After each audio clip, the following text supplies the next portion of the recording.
गृह विभागाने निर्णय घेतलाय, आरोपींवर कारवाई करणार. बीडला बदनाम करण्याचे काम सुरू. बीड हत्या प्रकरणी मंत्री पंकजा मुंडे यांची प्रतिक्रिया.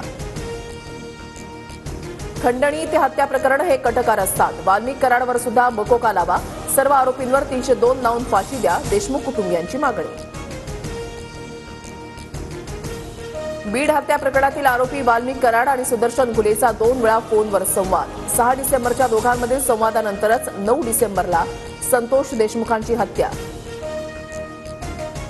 वाल्मिक कराड नंतर आता मुलगा सुशील कराडही अडचणीत. मॅनेजरच्या पत्नीची सोलापूर कोर्टात खासगी फिर्याद. सुशीलनं मॅनेजरच्या घरी घुसून पिस्तुलाच्या धाकानं लूट केल्याचा आरोप.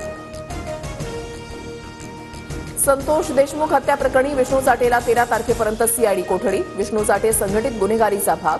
सरकारी वकिलांचा कोर्टामध्ये युक्तिवाद.